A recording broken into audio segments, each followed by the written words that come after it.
तो ये देखें, अगर आपकी जो है कोई सी भी पतीली वगैरह इस तरह से काली हो जाए, वैसे ये भी बिल्कुल ब्लैक थी, तो मैं इसको आपको दिखाती हूँ। जैसा ये थोड़ा बहुत इसका जो कलर है ना, ये नज़र आ रहा होगा आपको, जिससे ब्लैक ब्लैक नज़र आ रहा है ना, सेम इसी तरह की थी ये पूरी।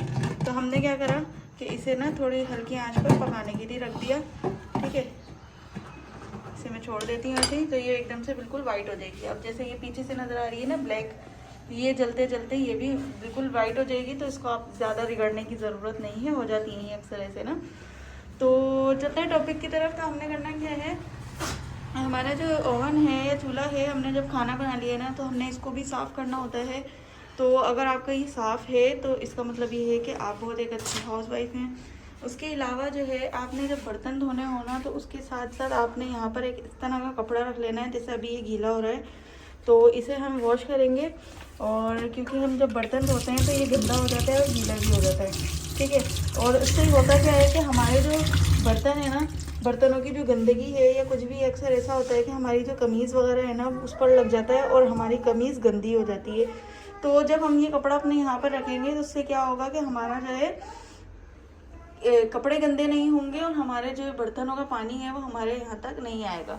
इसके अलावा मैं आप लोगों के साथ एक ये क्रॉकरी का शेयर करना चाहती हूँ कि हमारे जो स्पून वगैरह हैं वो अक्सर जो है ऑर्गेनाइज नहीं होते हैं, और उसके पीछे जो है इस तरह की गंदगी, जब अगर हम एक टाइम तक ये रखते हैं इस तरह से, ये मैं आज साफ़ ही करने वाली थी, तो मैंने सोचा आप लोगों के साथ शेयर भी किया जाए कि इसे किस तरह से साफ़ किया जा सकता है और हम जो है इसे किस तरह से ऑर्गेनाइज करके रखें। अब देखें, आपके पास ना शेल्फ में 2 होना चाहिए, लाजमी है।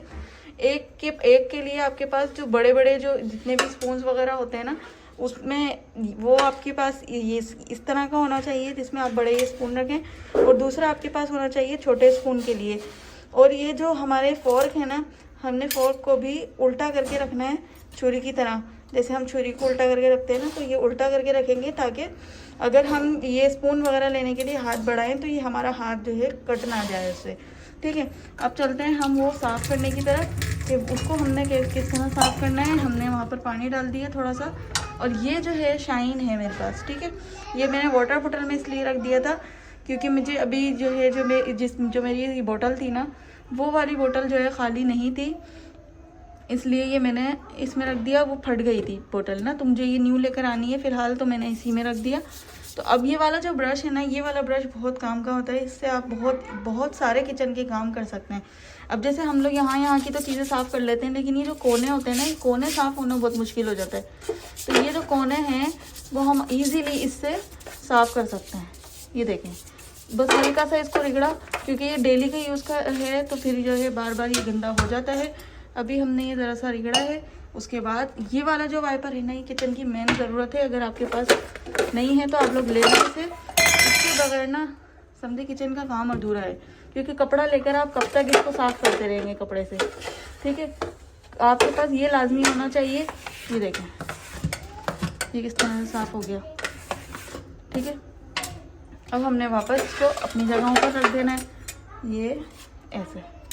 ठीक है, और छोटे छोटे जो स्पून हैं उनको भी साइड में करके रखें, और स्पून को हमेशा ऊपर की तरफ और फोर्क को नीचे की तरफ उसका मुंह करके रखें। ठीक है, उसके अलावा जो है आपने करना क्या है, यहाँ पर ना देखें, पहले हमारा गंदा हो गया ना सारा।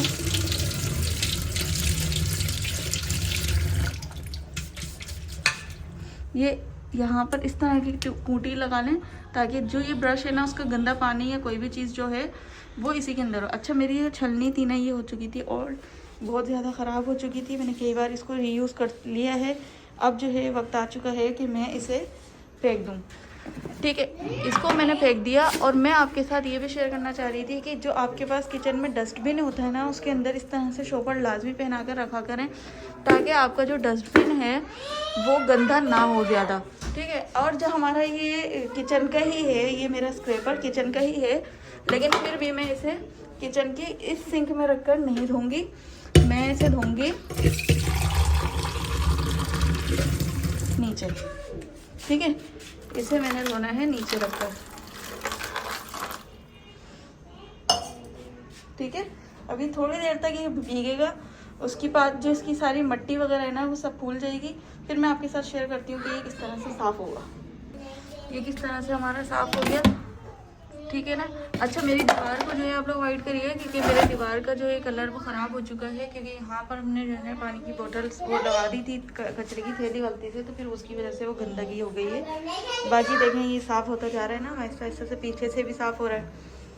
और एक और चीज़ ये शेयर करनी थी कि ये जो है ना हमारे पास किचन के अंदर एक किचन का मैट ऐसा होना चाहिए जो हम यहाँ पर रखें, जब हम बर्तन धो रहे हों तो हमारे जो है किचन की जो गंदगी है ना सारी वो बाहर तक ना जाए, ठीक है। जो गंदगी है वो किचन के अंदर ही रहे, गीला गीला ना हो पूरे में।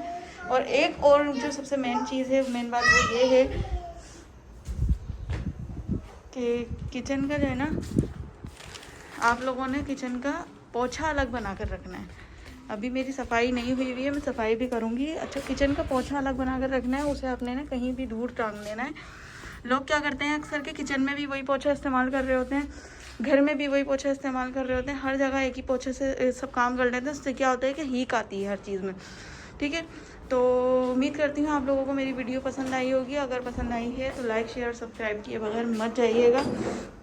और ये जो है ना अक्सर घरों में इस्तेमाल होने वाली चीज़ है, लेकिन लेडीज़ क्या करती हैं इसके अंदर ये यहाँ के जो इसके कोने किनारियाँ होती हैं ना ये सब ब्लैक हो जाती हैं, तो वो जो है धोती नहीं है सही तरीके से। इसको भी धोना चाहिए क्योंकि ये भी हमारे रोज़मर्रा की इस्तेमाल की चीज़ें हैं।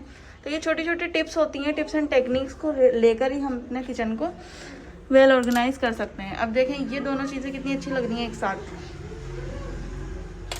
मिलते हैं अगली वीडियो में, तब तक के लिए अल्लाह हाफिज़।